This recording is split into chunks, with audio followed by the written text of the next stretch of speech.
Pangulong Rodrigo Duterte hindi natuloy sa kanyang private meeting kasama si Pampanga Representative Gloria Macapagal Arroyo sa Lubao, Pampanga dahil sa masamang panahon. Samantala, hindi rin nakarating ang Pangulo sa screening ng pelikulang Tibak sa University of the Philippines, Diliman, para tanggapin ang Gawad Supremo Award. Ang report mula kay Marita Muahe, live. Hindi natuloy ang nakatakdang pagbisita ni Pangulong Rodrigo Duterte kaninang hapon sa Lubao, Pampanga. Isang closed-door meeting sana ang isasagawa sa loob ng tahanan ni Congresswoman Gloria Macapagal Arroyo. Subalit dahil nga sa naging masama ang panahon ay ikinansel ito. Ayon kay Ambassador Marciano Painor Jr., 2 beses umanong nagsagawa ng probing ang mga security personnel ng Pangulo upang makita kung pwedeng bumiyahe ito. Subalit dahil nga sa masyadong makapal ang mga ulap ay pinayuhan na rin ng security officers na wag nang tumuloy ang Pangulo sa nasabing meeting. Samantala nag-text umano ang Pangulo kay CGMA na bibisita na lamang siya dito sa ibang pagkakataon at sa magandang panahon.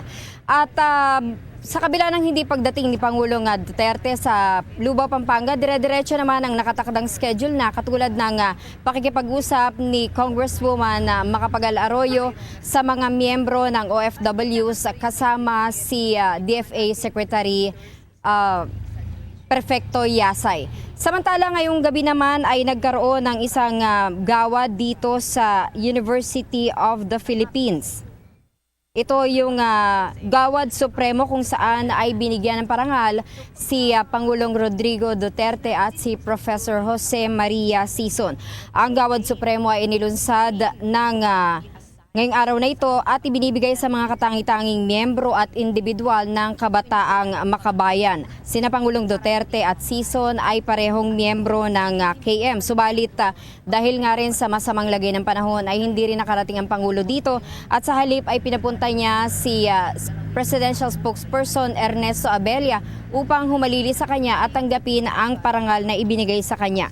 Nagkaroon din naman ng isang screening ng pelikulang Tibak na ang ibig sabihin ay aktivista at ito ay nagbibigay o nagpapakita ng buhay ni Jose Maria Sison.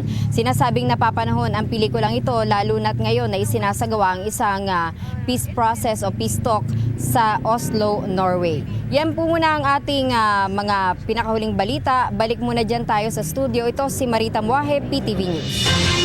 Maraming salamat, Marita Muahe. Ako po si Cathy San Gabriel. Subscribe na sa PTV YouTube channel. I-click lang po ang subscribe button.